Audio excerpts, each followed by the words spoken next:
نیاوران الان صدای انفجار نزدیک پادگان قلمرویه.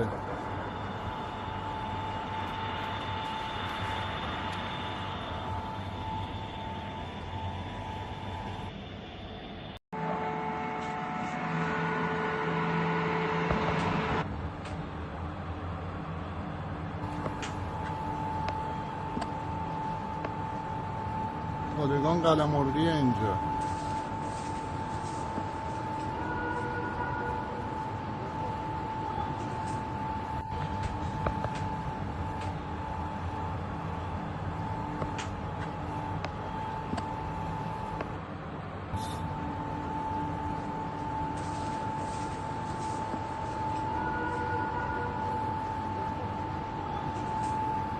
Right breaking news చూస్తున్నారు.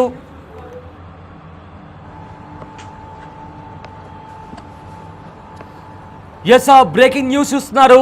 Iran రాజధాని Tehran పైన ఇజ్రాయెల్ దాడి చేసింది. ఎస్ ఇజ్రాయెల్ అనుకున్నంత పనే చేసింది.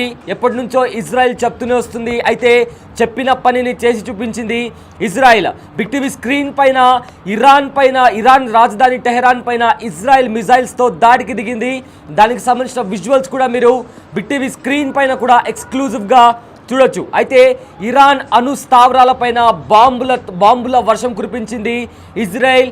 దానికి సంబంధించిన విజువల్స్ మనము బిగ్ టీవీ స్క్రీన్ పైన ఎక్స్క్లూజివ్గా చూడొచ్చు. ఏకంగా బాంబుల వర్షం. ఎస్ అక్కడ చూడండి ఒకసారి ఏ రకంగా బాంబులు వచ్చి ఇరాన్కి సంబంధించిన అణు స్థావరాలపైన ఏ రకంగా విధ్వంసాన్ని సృష్టిస్తున్నాయో కూడా అక్కడ చాలా స్పష్టంగా మనకు కనిపిస్తుంది. అయితే రాజధాని టెహరాన్ టార్గెట్గా కూడా డ్రోన్ అటాక్ చేసింది ఇజ్రాయెల్. అయితే పెద్ద ఎత్తున పేలుళ్ళు, అదేవిధంగా ఎన్నో ఎత్తైన భవనాలు కూడా కుప్పకూలాయి. డ్రోన్లు, మిసైల్స్తో కూడా ఇజ్రాయెల్ విజృంభించింది. అయితే ఇజ్రాయెల్ దాడుల నేపథ్యంలో ఇరాన్ గగనతలాన్ని కూడా మూసివేశారు. ఏవైతే విమానాలు ఉంటాయో ఆ విమానాల రాకపోకలను కూడా రద్దు చేశారు. ఈ దాడుల వెనుక అమెరికా ప్రమేయం ఉందనే అనుమానాలు కూడా వస్తున్నాయి.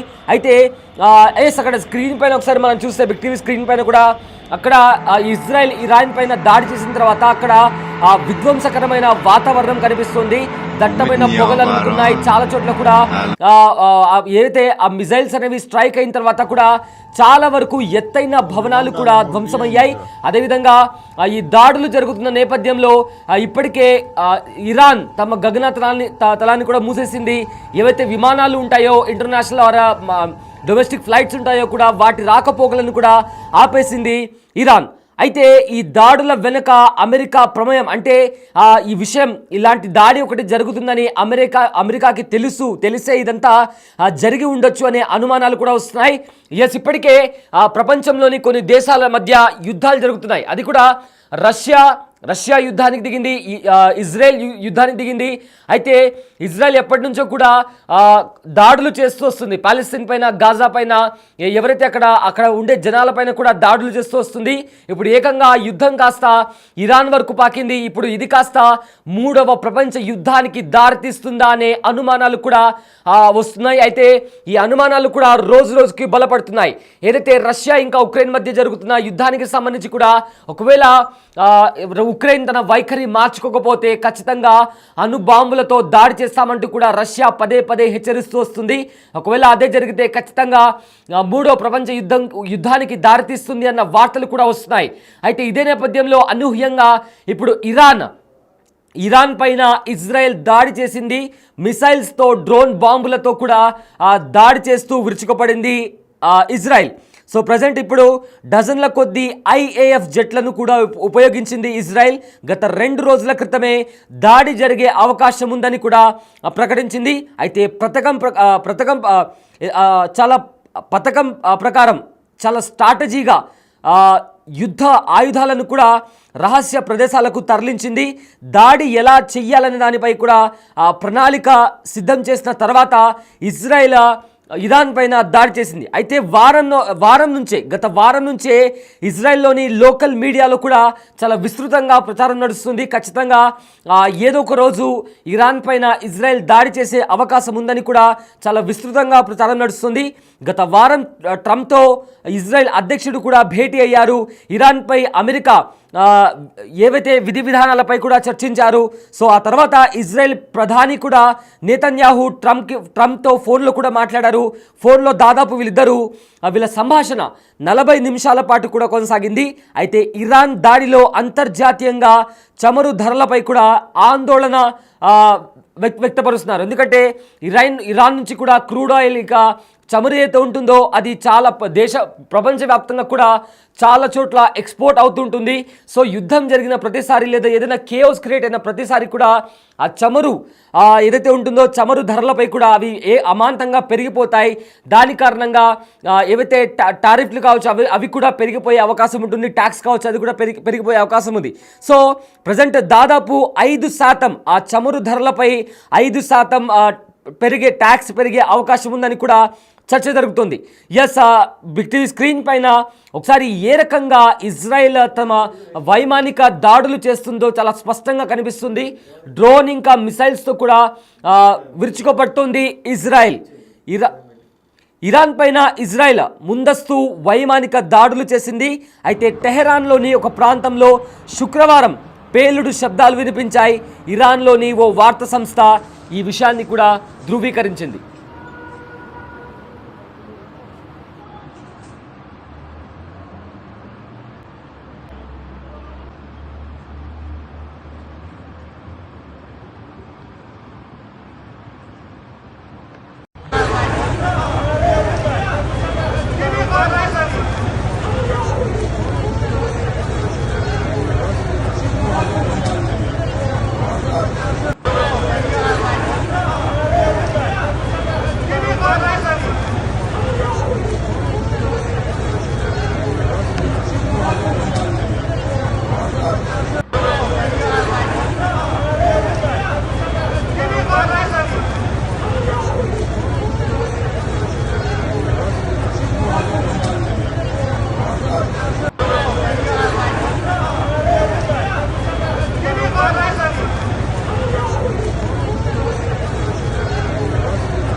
نزدیک پادگان قلمرویه.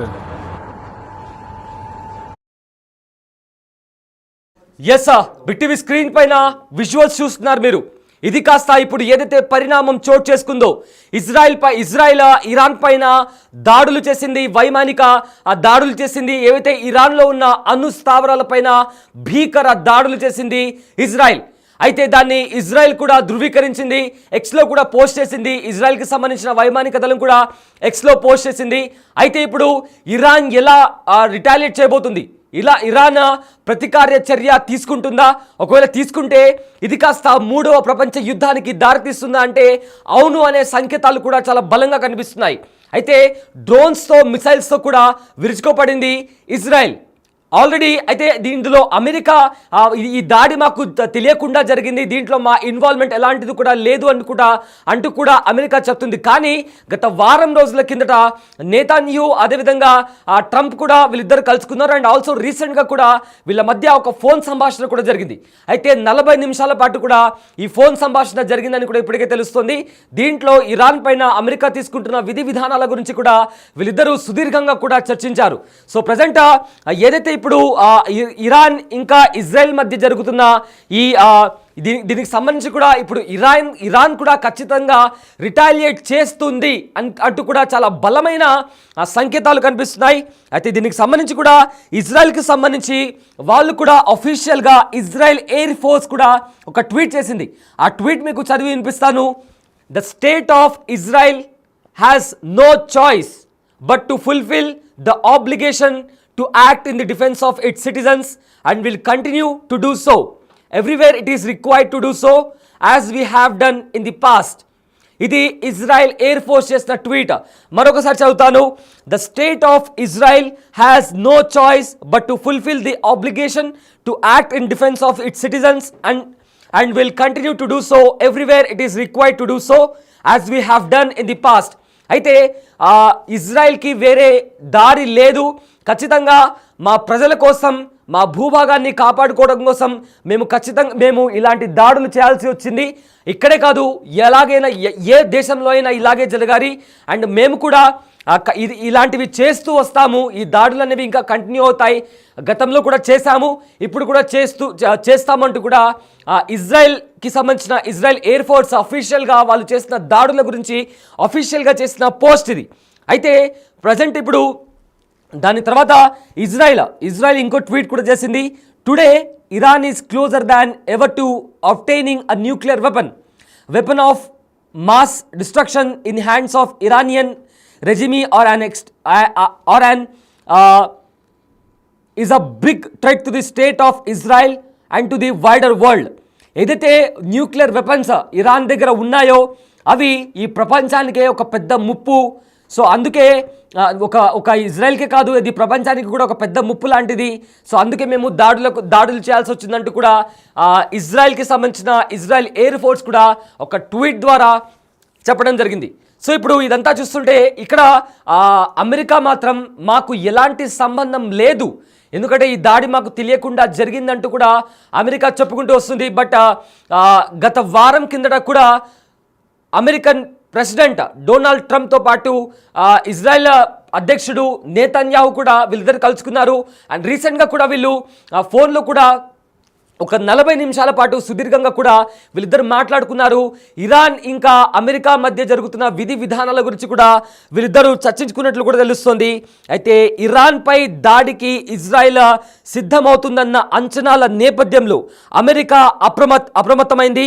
అయితే ఇరాన్ అణు కార్యక్రమంపై వాషింగ్టన్ ఇంకా టెహరాన్ మధ్య కొనసాగుతున్న చర్చలు విఫలమైతే అమెరికా అనుమతి లేకుండా ఇజ్రాయెల్ తానంతటా తానే ఇరాన్ అణుస్థావరాలను లక్ష్యంగా చేసుకుని దాడి చేయొచ్చన్న భయాలు నెలకొన్నాయి.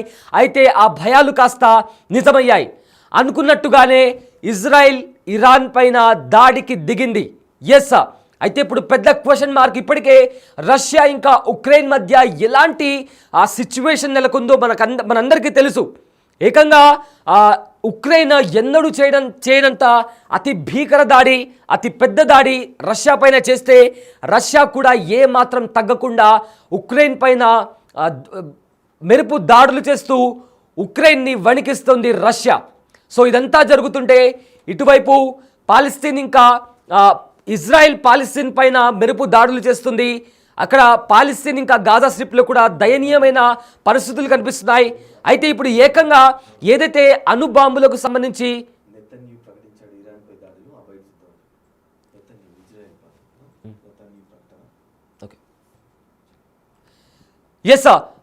ఏకంగా ఇప్పుడు ఇజ్రాయెల్ అధ్యక్షుడు కూడా తను అఫీషియల్గా ప్రకటించాడు. ఏదైతే దాడి జరిగిందో ఆ దాడికి సంబంధించి కూడా దాడిని ధృవీకరించారు ఇజ్రాయెల్ అధ్యక్షుడు నేతన్యాహు. సో అనుకున్నట్లుగానే ఈ దాడి జరిగింది.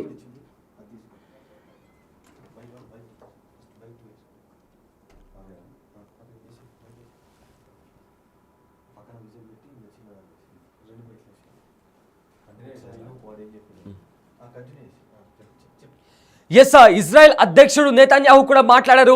ఒకసారి విందాం ఏం మాట్లాడారు. Moments ago, Israel launched Operation Rising Lion, a targeted military operation to roll back the Iranian threat to Israel's very survival. This operation will continue for as many days as it takes to remove this threat. For decades, the tyrants of Tehran have brazenly, openly called for Israel's destruction. They've backed up their genocidal rhetoric with a program to develop nuclear weapons. In recent years, Iran has produced enough highly enriched uranium for 9 atom bombs. 9. In recent months, Iran has taken steps that it has never taken before, steps to weaponize this enriched uranium. And if not stopped, Iran could produce a nuclear weapon in a very short time. It could be a year, it could be within a few months, less than a year. This is a clear and present danger to Israel's very survival. 80 years ago, the Jewish people were the victims of a Holocaust perpetrated by the Nazi regime. Today, the Jewish state refuses to be a victim of a nuclear Holocaust perpetrated by the Iranian regime.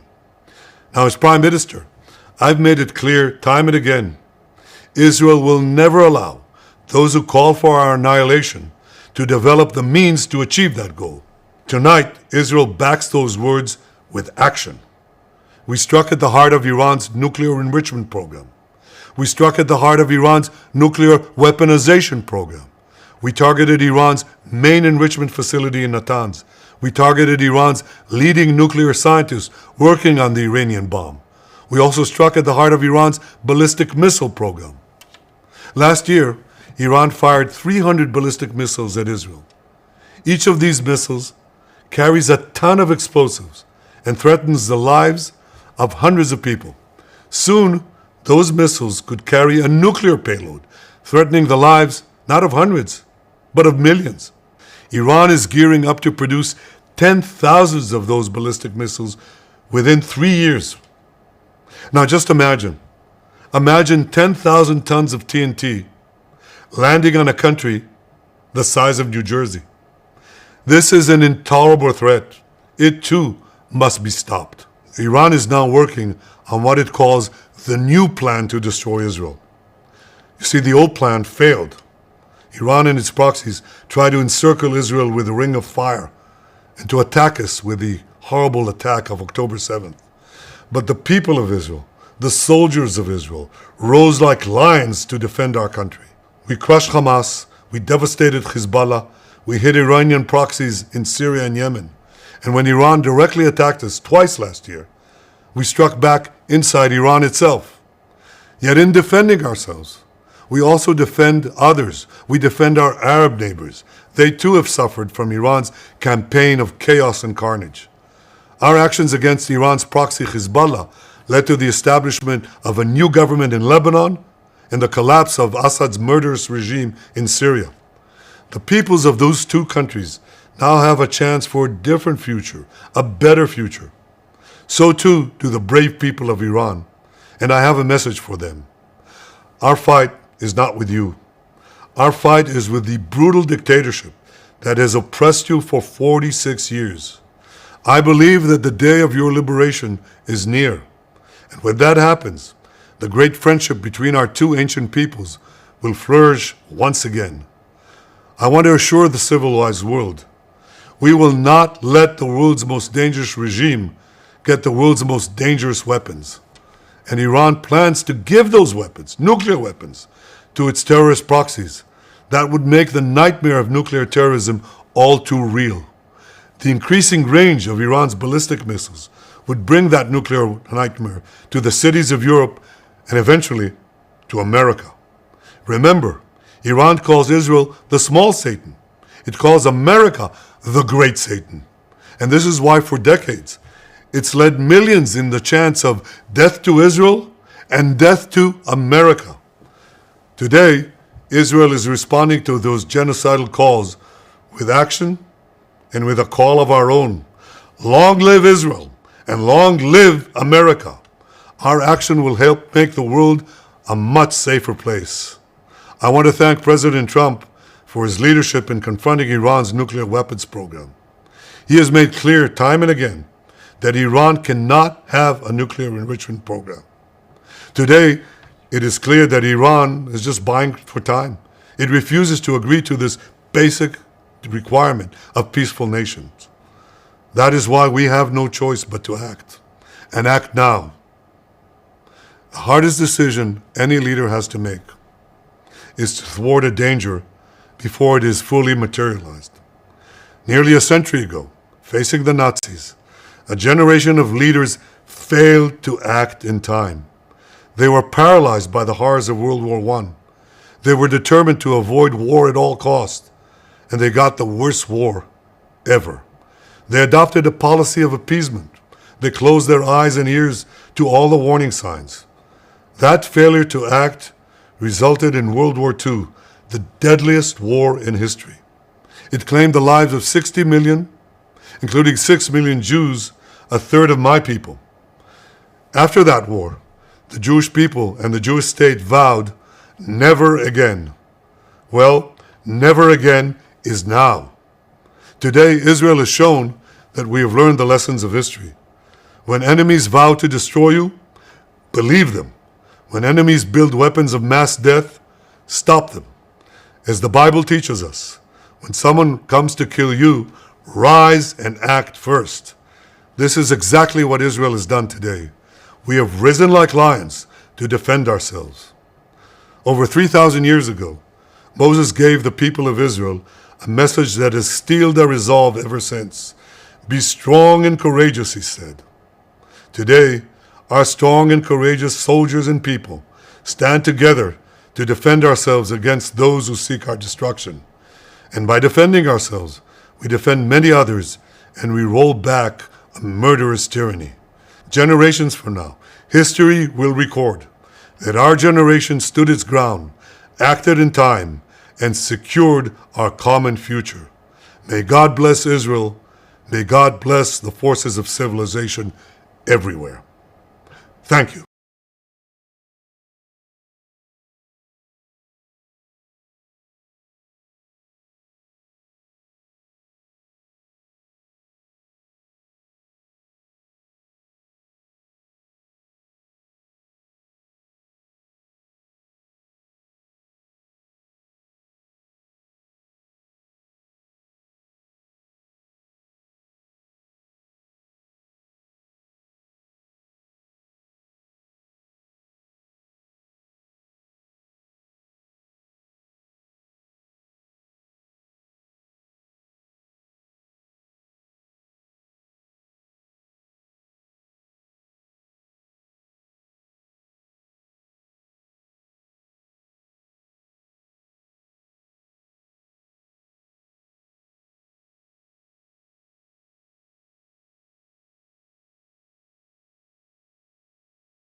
అయితే ఈ దాడులను Israel ప్రకటించింది, కానీ America మాత్రం మాకు సంబంధం లేదు, ఈ దాడి జరుగుతున్నట్లు మాకు తెలియదు అని చెప్పి కూడా అమెరికా చెప్తుంది. బట్ 1 వీక్ బ్యాక్ ఏదైతే ఉందో ఒకసారి ఆ దాడికి సంబంధించిన విజువల్స్ ఒకసారి చూద్దాం. ఏదైతే ఇజ్రాయెల్ దాడి చేసిందో వైమానిక దాడులు, మిజైల్స్ ఇంకా డ్రోన్స్తో కూడా దాడి చేసింది. IAF వార్ ఎయిర్ క్రాఫ్ట్ కూడా దాడికి దిగింది. ఈ దాడిలో ఒకసారి అక్కడ మనం చాలా స్పష్టంగా మిజైల్స్ ఇంకా డ్రోన్ బాంబులు వచ్చి అక్కడ ఇరాన్ని స్ట్రైక్ చేసిన తర్వాత అక్కడ భయానక పరిస్థితులు నెలకొన్నాయి. ఏకంగా అణు స్థావరాల పైన దాడి చేసింది ఇజ్రాయెల్ అంటే నిజంగా అక్కడ ఇరాన్ ఒక్కసారి చూడండి, ఇక్కడ మనం స్క్రీన్ పైన చూస్తుంటేనే ఒళ్ళు ఇట్లా లైక్ ఒక కైండ్ ఆఫ్ ఎంత డేంజరస్ సిచ్యువేషన్ లాగా అక్కడ కనిపిస్తుంది. కానీ అక్కడ జరిగిన గ్రౌండ్ రియాలిటీ ఇంకా ఎంత భయానకంగా ఉంటుందో వి కాంట్ ఈవెన్ ఇమాజిన్. అలాంటి భయానక పరిస్థితులు ఇరాన్లో నెలకొన్నాయి. అక్కడ పెద్ద పెద్ద భవనాలు సైతం కూడా ధ్వంసమయ్యాయి. అంటే దానికి సంబంధించి ఇంకా ఎంతమంది చనిపోయారు అని దానికి సంబంధించి కూడా ఎలాంటి అధికారిక ప్రకటన లేదు. కానీ ఆ విజువల్స్ చూస్తుంటే, ఆ భవనాలు నేలరాలిన విజువల్స్ చూస్తుంటే, అక్కడ జరిగిన విధ్వంసం చూస్తుంటే చాలా స్పష్టంగా అర్థమవుతుంది. చాలా పెద్ద ఎత్తున ఇజ్రాయెల్ ఇరాన్ పైన దాడి చేసిన దాడి ఏదైతే ఉందో అది ఎంత బలంగా ఉందో, ఎంత విధ్వంసకరంగా ఉందో కూడా చాలా స్పష్టంగా ఇక్కడ మనకు అర్థమవుతుంది. అయితే ఇక్కడ ఇంకో ముఖ్యమైన పాయింట్, ఈ దాడికి సంబంధించి మాకు ఎలాంటి అప్గ్రేడ్ లేదు, ఎలాంటి మాకు తెలియదు, మాకు ఎవరు చెప్పలేదు. ఇజ్రాయెల్ కూడా దీనికి సంబంధించి మాకు ఈ యాక్షన్ ఆఫ్ ప్లాన్ ఏంటి అనేది కూడా ఇజ్రాయెల్ మాకు చెప్పలేదు అంటూ కూడా అమెరికా చెప్తుంది. బట్ 1 వీక్ బ్యాక్ నేతన్యాహు ఇంకా ట్రంప్ వీళ్ళిద్దరు కలుసుకున్నారు. అండ్ రీసెంట్గా కూడా వీళ్ళిద్దరు ఫోన్లో కూడా చర్చించారు. ఇది అధికారిక ప్రకటన. నేతన్యాహు ఇంకా ట్రంప్ వీళ్ళిద్దరు ఫోన్లో మాట్లాడుకున్నారు 40 నిమిషాల పాటు. అమెరికా ఇరాన్ పైన చేస్తున్న విధి విధానాల గురించి కూడా వీళ్ళిద్దరు చర్చించుకున్నట్లు కూడా ఏకంగా ఇజ్రాయెల్ అదేవిధంగా అమెరికాకి సంబంధించిన అంతర్జాతీయ మీడియా కథనాల్లో కూడా వచ్చాయి. అయితే ఇప్పుడు అయితే దీనికి సంబంధించి కూడా కొంతమంది అధికారులు కూడా మాట్లాడారు. వాళ్ళు ఏం మాట్లాడారు ఒకసారి విందాం. The Iranian regime has called for the destruction of the state of Israel, planning and advancing concrete military plans to do so.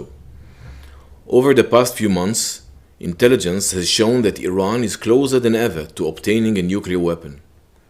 This morning, the IDF began preemptive and precise strikes targeting the Iranian nuclear program in order to prevent the Iranian regime's ability to build a nuclear bomb in the immediate time frame. We have no choice. We are operating against an imminent and existential threat. We cannot allow the Iranian regime to obtain a nuclear weapon that would be a danger to Israel and the entire world. This operation is for our right to exist here, for our future and for our children's future. The State of Israel has the right and the obligation to operate in order to protect its people and will continue to do so. The IDF conducted significant preparations for this operation. We are well prepared both in defense and offense to defend ourselves. The IDF will continue to defend the State of Israel.